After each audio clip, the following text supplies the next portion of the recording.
When you're in winter's favorite town, the snow-covered mountains surround you. A historic Main Street charms you. And every day brings a new adventure.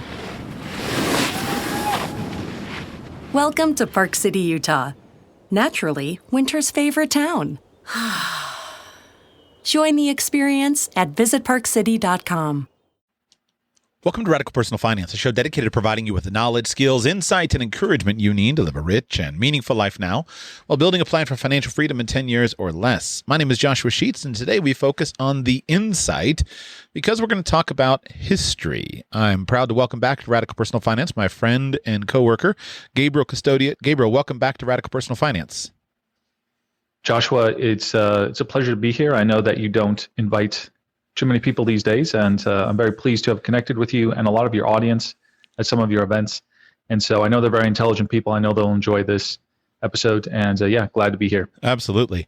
Yeah, we've been working together for a couple of years. We've done a number of courses that we have taught, and I've recommended your book on privacy. That's what I think you were most well known for in the beginning. And you've recently come out with a new book called Privacy and Utopia, a history, which is completely different than your previous work, which was very practical. This one is historical and very detailed and quite a fascinating and interesting book as we talk about the history of privacy. So before we begin with the actual concepts that we're going to talk about, and by the way, just for the audience, here at Radical Personal Finance, I talk about privacy as a useful strategy in the toolbox for various aspects of financial planning. There are a number of different ways this can be expressed. It can be a tool in the toolbox for asset protection planning. It can be the tool in the toolbox just for living a low hassle, low risk life in many ways.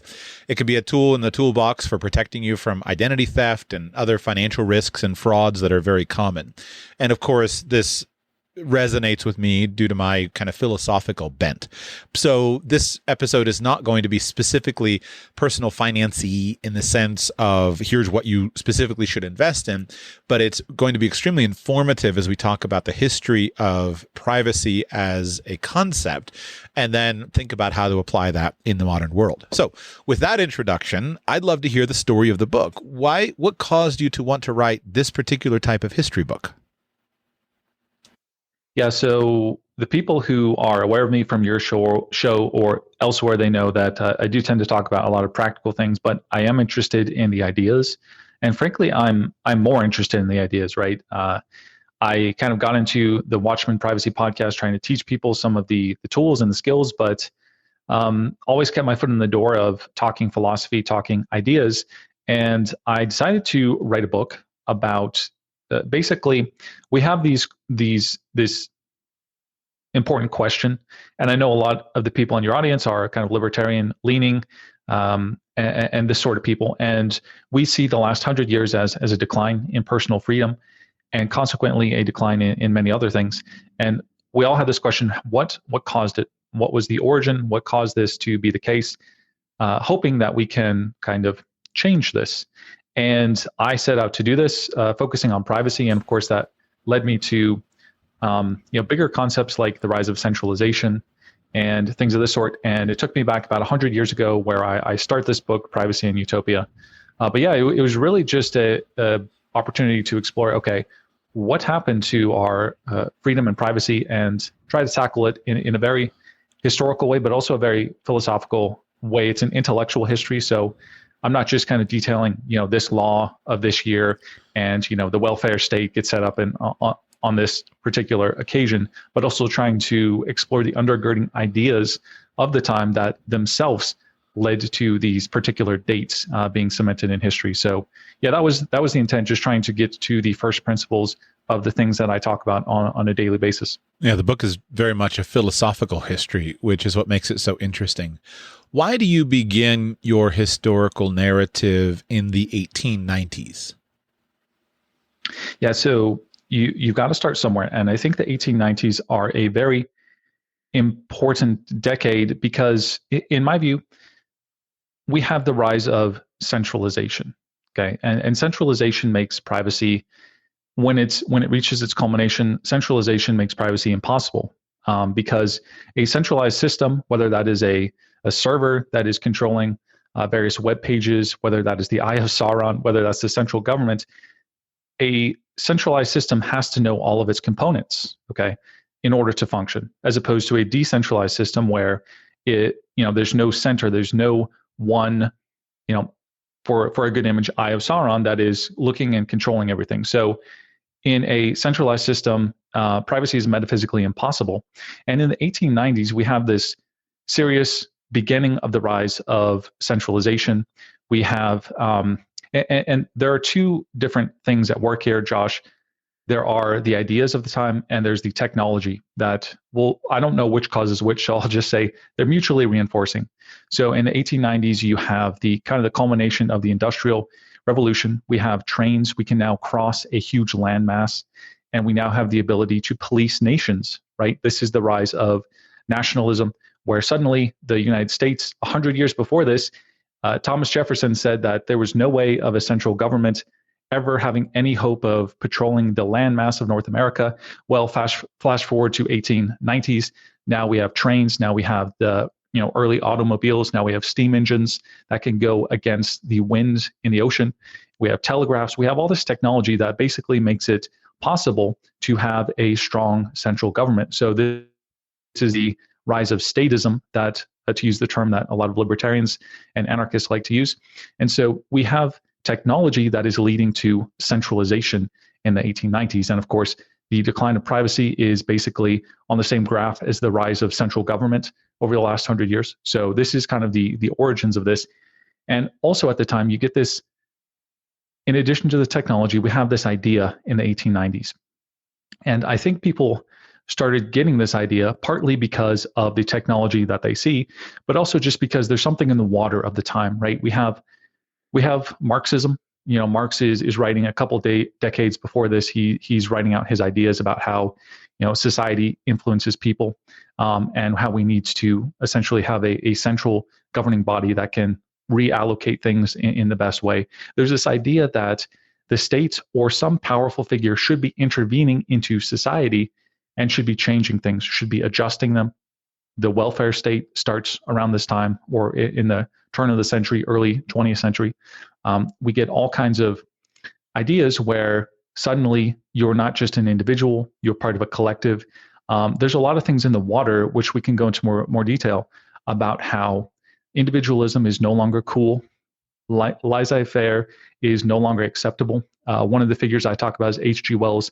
He has a lot of good lines talking about how, the 19th century was about people doing what they want, right? Individualism, that's not acceptable in the 20th century. In the 20th century, we're going to have a common purpose, a common plan. We're going to have top-down planning.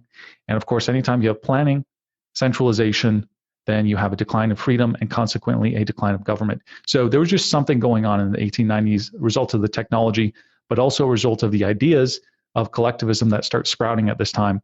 That makes it a very consequential decade for us to consider. Tell me more. You just mentioned H.G. Wells, and you talk a lot about his impact in the book. I'm not knowledgeable enough to understand a lot of that history. Why was H.G. Wells such an interesting and pivotal figure at this time? Yeah, we could talk for an hour just about H.G. Wells. Let me just give the summary to pique people's interest. So, first of all, a lot of us know H.G. Wells for the guy who was prominent in early science fiction. We have War of the Worlds, we have the Invisible Man, the Time Machine, the Island of Dr. Moreau, for those who are familiar with that one. These are all written in the 1890s, and H.G. Wells would more prominently, if you can believe it, become known as a huge proponent, perhaps the biggest proponent of world government. Okay, he literally wrote the book called The New World Order. All right, 1939 writes this book. So this is a guy who devoted his entire life, after he wrote a handful of science fiction books, to world government, world order. He disbelieved in individualism. In fact, he would write a thesis later in life trying to argue at a biological level that individualism is a biological delusion. He actually wrote that as a PhD thesis later in life. And so this was a great enemy of human individualism, freedom, a huge proponent of world government, and centralization. He wrote a number of books that I talk about in my book, A Modern Utopia, which is a perfectly dystopian world where everything is controlled and top-down planning, and anybody who disagrees is sent to an island prison. So, but, that's who H.G. Wells was. He was very influential.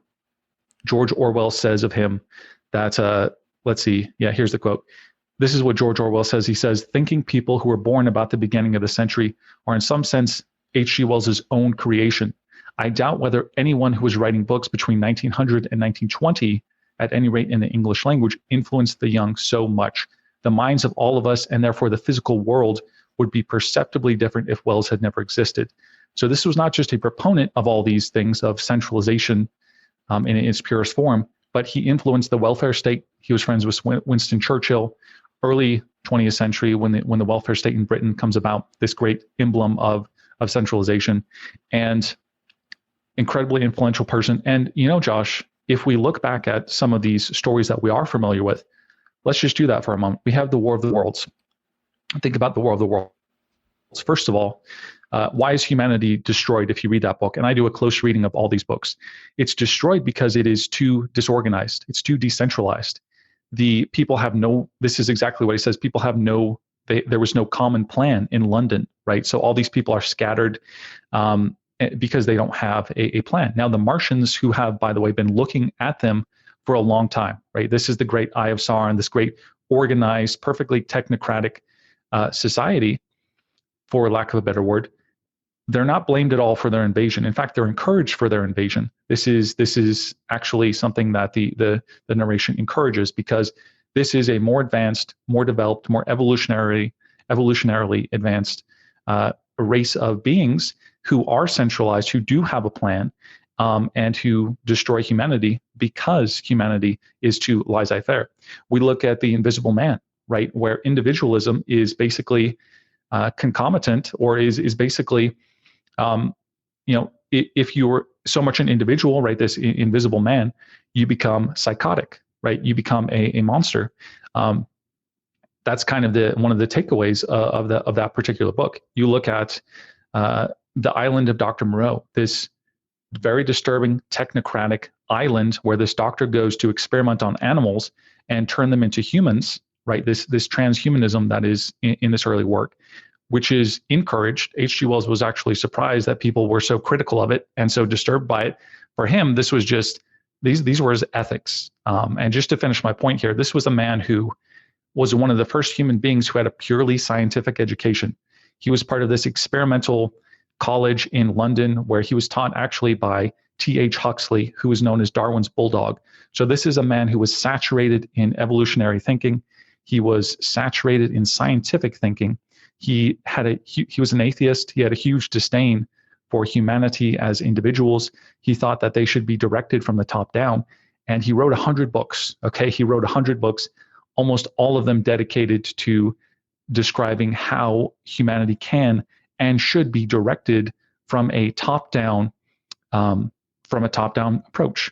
And that's what he dedicated his life to. And many people were influenced not just by his early fiction, but by his more prescriptive books later on in his life.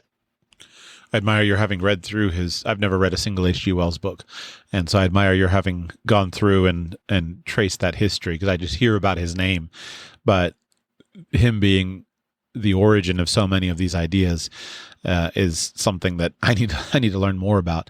After your chapter on H.G. Wells, you go to another writer named Joseph Conrad. Tell us about Conrad and what he contributed to this saga. Yeah, so there's a lot of connections here that I tried to bring together. And Joseph Conrad is actually a friend of H.G. Wells.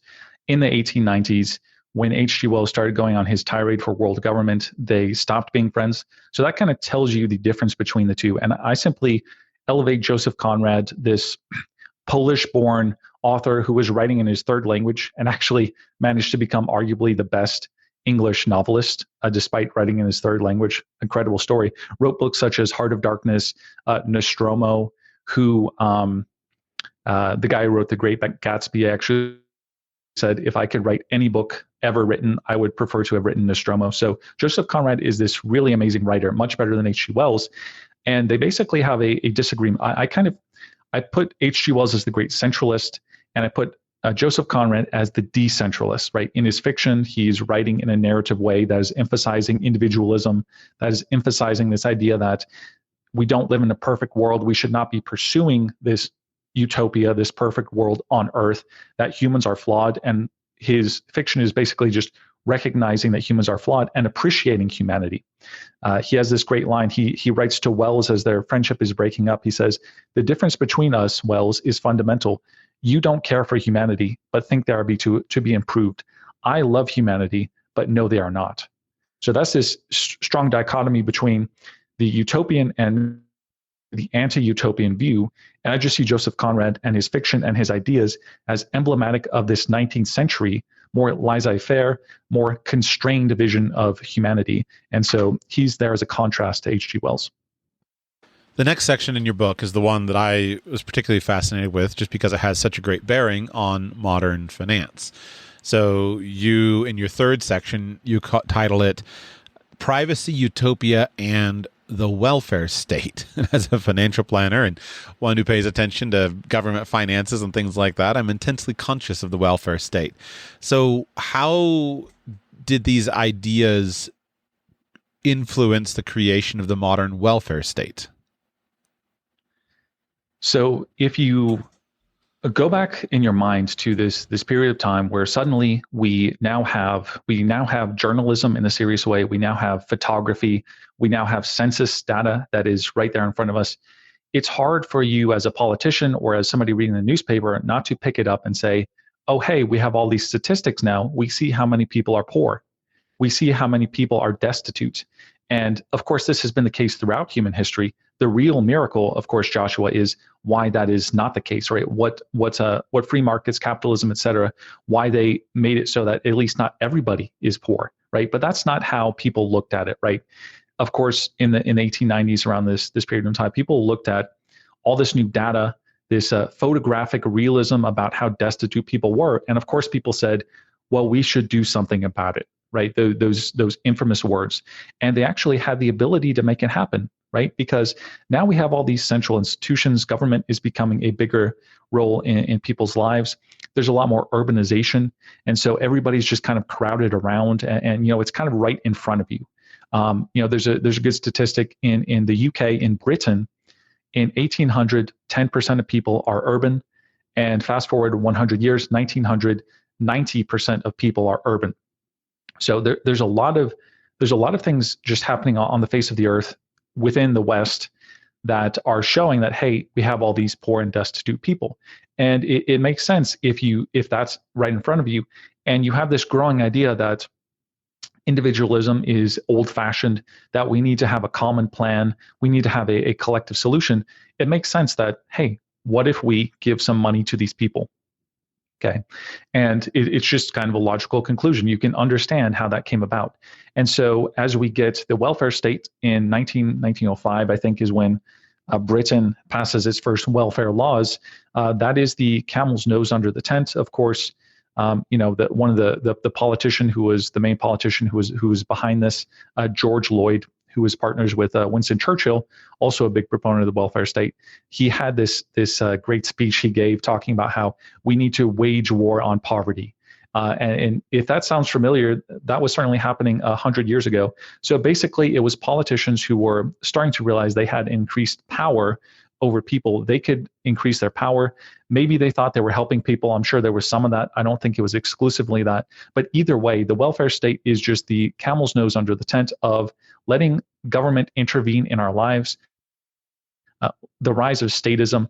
And once that happened, you can easily see how, fast forward from 1905 to 1910, we have the First World War. Suddenly, we have a nationalist conflict, and you are now a citizen, right? We have passports also crop up during this time. So you are now a citizen of this nation, right? Germany was not really a nation before this time. Suddenly, it's all kind of conglomerated into one. The same for Italy. These were previously kind of disparate little states, and now they're one entity. So now you are part of a nation. You're a citizen. You have the yoke of citizenship, as I call it. You're given welfare, perhaps in some cases. So you have an obligation even to fight for your government, to fight for the state. So this is just the origin of big government as we know it. It started in a nice way, right? Let's help the poor people, and then suddenly we get to the point where you cannot leave the country. In Italy, we've revoked passports of young men, so they literally cannot leave Italy. This was, First World War. It was a very quick but logical, ethical succession from welfare state to warfare state to where we are today. You move from here into talking about the concept of utopia. And what I find so fascinating about that word is that word expresses something that I think we all want. We all want to live in a perfect world. So why do you see the utopian mindset as a problem?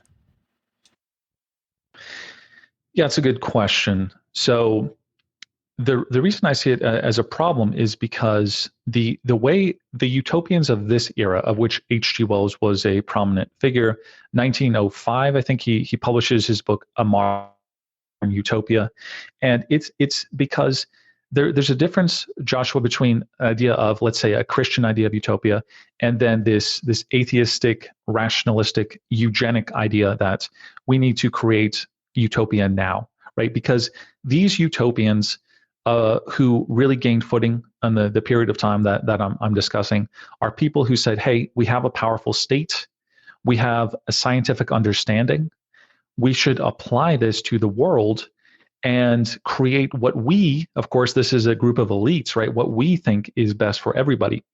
And so utopia, according to this idea, is always coercive. And you could argue that by that fact alone, it is evil, right? I start off my book with a great epigraph from The Tempest, Shakespeare's famous final play, The Tempest, where there's this character talking about, there's going to be this perfect world, and everybody's going to be idle, and all the women are going to be pure, and there's not going to be any sovereignty. And then his friend cuts him off and he says, yeah, but you're going to be the king of this place, aren't you? And it's, as always, Shakespeare understands human nature and the way things work very carefully. Behind every utopia, every atheistic utopia in this sense, there is always some coercive force, right? You look at H.G. Wells' 1905, A Modern Utopia.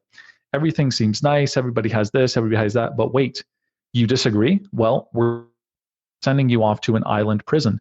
And if you disagree with being able to share your possessions with others, well, then that's not acceptable. We're going to have a force that is going to take it from you and give it to somebody else. So this idea of utopianism is, in the sense that I describe it in the book, is a very coercive idea, right? Marxism is a utopian idea. It sounds good until you realize that, wait a second, there's going to have to be somebody in charge. It's not going to be me. It's going to be somebody else. And they're going to have their own view of things. And they themselves are going to be fallen humans with their own problems. And of course, we know, as a lot of this audience is libertarian, that power corrupts and absolute power corrupts absolutely. So that's the problem with utopia as I see it in the way I explain it in this book. So why then it was the dystopian, not the dystopian movement, especially the early dystopian novels, was that just a natural reaction, or were people seeing already some of the downsides of these social movements and then writing and extrapolating from there? So this is a very interesting thing that I discovered in writing this book, that the H.G. Wells, especially his 1905 book, A Modern Utopia, it actually inspired the dystopian novel. And you can look at H.G. Wells's book, A Modern Utopia, and I think everybody should read it. It's a great historical document. It actually literally influenced the welfare state. Winston Churchill actually says he read it with great sympathy, and he was one of the chief architects of the welfare state. And this book itself can be considered dystopian. Now, H.G. Wells did not write it with that mindset. So what is dystopia? First of all, dystopia is simply basically recognizing what I've recognized and just explaining that in any utopian world, there is a coercive element. There are people in control, people in charge at the top, and these people have their own agenda. And that's what pretty quickly a lot of people recognize. So 1909, just a few years later, E.M. Forster, the famous English novelist E.M. Forster, who wrote books like Howard's End and some of these famous books, he actually wrote a long short story called The Machine Stops. Now, The Machine Stops is a dystopian short story about a society that's underground. They kind of messed up the earth trying to mess with various things. So they have to live underground. They all live in these little cubicles. They don't interact with each other. They have telescreens where they get all their news and information. And the machine, who is never seen, basically takes care of them. It gives them what they need. It does all these things. And of course, as you can imagine, these are very depressed people. These are very purposeless people. And E.M. Forster basically describes this seemingly utopian world that's actually, when you get to the end of it, dystopian. So he has a negative take on the idea of utopia. So H.G. Wells' own work would literally inspire the dystopian genre. He literally created the dystopian genre of people. E.M. Forster, shortly later, you have Aldous Huxley and Brave New World, another famous dystopia. George Orwell specifically mentions H.G. Wells' work as inspiration for his own take on things, which is simply, hey, this idea of utopia is silly in the sense that it gives power to a group of people that is going to use it for their own ends. We don't want any of that. We're going to expose it. So that's the origin of dystopia. Bring it forward then to where we are today. As you have now been informed of the origins of some of these ideas, what do you see working out in today's world, and how does that impact your life and our lives? So part of writing a book about 100 years ago is so that I don't have to answer this question right away. But let me do my best. So I gave you 26 minutes of background, and now it's time for the what do I do, which is what I care about. Yeah, fair enough. And I don't have a good answer. I think obviously, people listening have a sense of things. You have a good sense of things. So I think what maybe the main takeaway of this book is simply to recognize the origin of some of the ideas out there. When you see people saying, "Hey, we need to fix things. We need a powerful person in charge. We need to," you can even see to this day, we didn't talk about eugenics, but eugenics was a big part of this era. And in eugenics, you can see the two-sided aspect of this progressive utopian view, which is, hey, we have all this data. We can see that moronic people, that's what they call them, are literally holding our society back. In fact, they presented the evidence, right? People with low IQs are actually holding back our economy. They gave lectures on this. Everybody you know from the era was a proponent of eugenics, including Winston Churchill, Virginia Woolf, Helen Keller, you name it. They were a proponent of eugenics, of course, H.G. Wells. And you can see that these ideas remain with us. This idea that we need to tamper with humanity. We need to go beyond our physical nature. Of course, Neuralink and things of this sort. I remember listening to a talk on an Asian guy who said that Asian people are shorter, they consume fewer resources, so we should, in the future, modify people to be shorter. Of course, we have CRISPR, which has the ability to change genes. So if we recognize the fundamental assumptions of this worldview, which are that we should go beyond our nature, right? We are in control of our nature. We can conquer our nature. Of course, as C.S. Lewis says, if we conquer our nature, who exactly will have won that battle? Right? That's a good question. When we understand and really ruminate on how flawed humans are, we're not going to elevate them in positions of power. We're not going to use that same human nature to try to transcend ourselves. We're still trying to figure out ourselves. And so we need to have this more humble, constrained view of humanity, which will necessarily lead to more limited government, more limited power, more people working as communities together, more people who are just trying to do things in a decentralized local way. That's kind of the main takeaway that I hope people get from reading about this. I end the book with a great quotation from the famous anarchist Leo Tolstoy. He says, "Everybody thinks about changing the world, but nobody thinks about changing himself. What we need is an internal revolution, the regeneration of the inner man." And I think there's a lot of wisdom in that. ideologically, I'm sold on these ideas. They're what they're what I think is correct and broadly effective. So I'm aligned with you. But I've been considering the other side, just thinking a lot about how am I just too extremist? Am I dogmatically committed to a certain approach without considering the evidence? And I'll give a practical example, which is quite chilling when you talk about the novels and the things of olden days. I recall seeing some, I don't know, couple of months back, some tweet that you had made about how people are constantly using AI, and everyone says they're opposed to the machine, and then they're turning everything in their life over to ChatGPT or whatever local AI platform. And I see the integration of ChatGPT as like the perfect current example of this philosophical challenge. I find it to be one of the most incredible daily tools that I use, and I use it constantly because it is profoundly helpful. And yet it's also profoundly flawed. It makes up stuff left, right, and center, constantly just making stuff up out of thin air, constantly getting stuff wrong.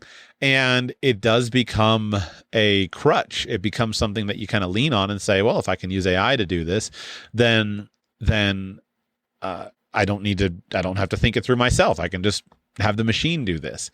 And so I'm trying to find the place to put my feet down where I'm not just a Luddite, just anti-technology for the sake of it. I'm not just dogmatically opposed to progress because I'm a contrarian. But I'm also trying to take the informed approach and learn and say, well, where are my weaknesses? And so I've been trying to sort out kind of the proper way to do that. And I don't expect you to answer that because each of us has to make our own decisions.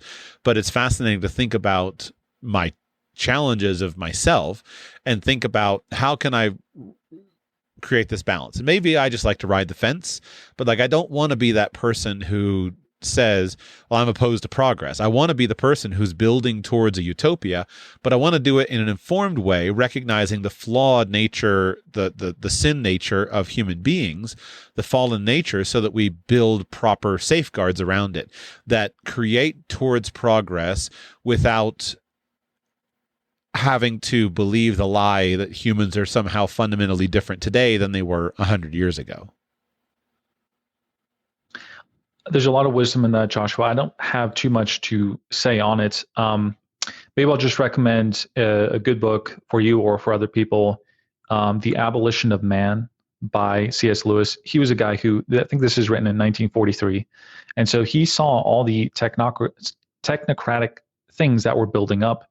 He saw the idea of transhumanism early on. He saw the idea of the welfare state and its consequences. And he's got some interesting things to say in there. But, I have been very anti-AI and anti a lot of certain things. And I think that all I'll say is I think we should be okay with putting our foot down about certain things and say, yeah, this is not progress, right? Because this is maybe one of the nastiest consequences of the utopian era, the progressive era, is that they suddenly have us really questioning things and saying, why shouldn't I do this? Why shouldn't I try this? That's progress after all, but we need to define our terms very carefully.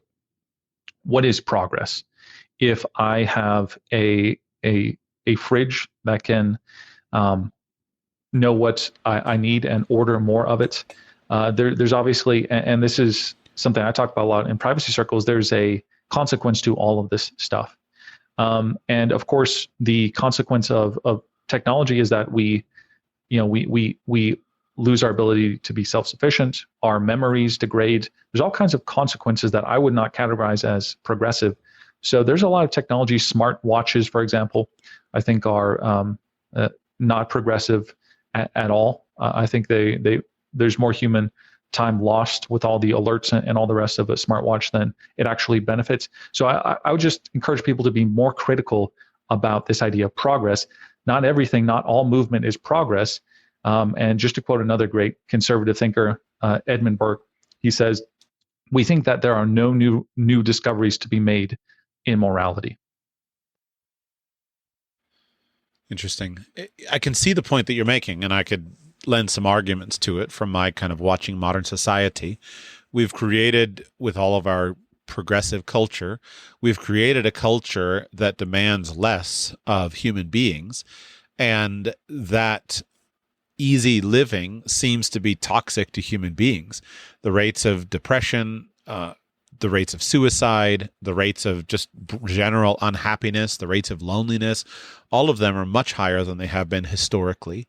And even just the continuation of our species, that the most progressive cultures where there's the least, in general, the most progressive cultures where there are the fewest problems tend to be the cultures that are literally dying out and literally going extinct over the course of time, unless we can find some way to correct it.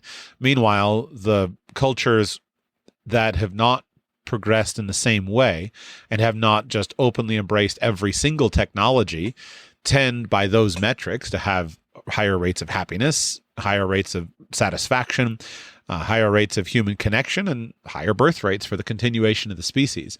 So it's fascinating that what we would think would be an unalloyed good of making life easy doesn't seem to be the pathway for humans that automatically makes for better outcomes. But I also simultaneously find myself frustrated by people who just stand against progress. So once again, I try to straddle the fence. Right. And, I think I do a good job of straddling this, Josh. So I don't use any Apple products. And so I miss out on that whole ecosystem of, oh, hey, all your devices are integrated, and you have Siri. Oops, maybe I shouldn't have said that. You have our favorite female AI, Apple Assistant, helping us out, and all these kind of things. And you know what? I've used those from friends at times, and I have to say that not having them in my life, I see no difference. No difference. In fact, sometimes I think I'm more productive not having the distractions, not having the worry. Obviously, my privacy is more preserved. So I can still use a computer. I'm looking at a computer right now. It's a Linux computer. I'm using all these useful programs. I just don't buy into the idea that I need an app for this and an app for that, because you don't. You can benefit from the underlying technology of the internet and computers and all these sorts of things without going that bizarre extra mile of saying, yeah, but progress is always pursuing that next little gadget. In my experience, that is not the case. There are technologies that are useful, and there are many that are worthless. And I think that, unfortunately, most of the things that humans are producing in terms of technology these days are actually useless. Yeah. So it seems like privacy, do you consider that privacy is a good, the word is failing me, but like a good, the word that means, or the idea that means that you can just kind of plug one proxy, I guess, is a good proxy for some of this stuff, that by maintaining privacy, you can advance, but basically have a digital minimalist lifestyle, to channel Cal Newport's book. You can make appropriate progress, but not go so far that you wind up getting sucked into the utopian vortex that winds up destroying you. Do you see it as a useful proxy, kind of a metric that aligns with these other metrics that lead to human flourishing? My very first episode on the Watchman Privacy Podcast, I talk about digital minimalism. And for me, a privacy lifestyle started from the very beginning in, wait a second, how do these systems work? So it started with understanding these systems, computer systems, how data is shared, how the internet works. And once I understood them, I could say, okay, do I really need to participate in all these things? And the answer was no. And that immediately gives me privacy. And then I could, start to understand what tech I need and don't need. So yeah, I found that a privacy lifestyle, especially as I talk about it, is a way of understanding our technology to a better degree, hiding from a lot of the surveying systems as a result. But yeah, just being more in touch with what is important and what is not important. So it is more of a holistic philosophy. And as a result, you avoid sharing your data with all these systems. So yeah, I think the mindset of understanding your threat model, understanding the system, understanding the technology, and deciding purposely to refuse a lot of these technologies is a very good mindset, and I feel very at peace in where I am as a result. Yeah, excellent. Is there anything in the book that I haven't asked you about that you think would be interesting for this kind of podcast format to talk about? Yeah. Let me think about this for a second. By the way, while you're thinking, I just want to congratulate you. Your media. I enjoy reading your writing because you write with a flair that is often gone in modern business writing. I know you do these podcasts and things because you have to promote your writing, and I just want to say, keep up the good work, keep writing, because you do so well. You're a great writer, and I really enjoy reading your prose. I appreciate that. Maybe that's one thing to point out for people who are listening and say, well, is this overwhelming? No, I've decided from now on, I'm not going to write a book more than 200 pages. I don't think it's necessary. I think it's a waste of time. So I'm the kind of person, I rewrote certain paragraphs 30 times just to remove certain things, to say 10 things in one sentence that didn't need 10 sentences. So I think if you give the book a try, you'll realize that there's a lot of ideas condensed in a very approachable way. I'm not trying to use crazy vocabulary, and it's actually more like 160 pages when you kind of cut out some of the intermediary parts. So that is my intent, to not just have good ideas, but to explain them in a good way in writing that people can really grasp onto.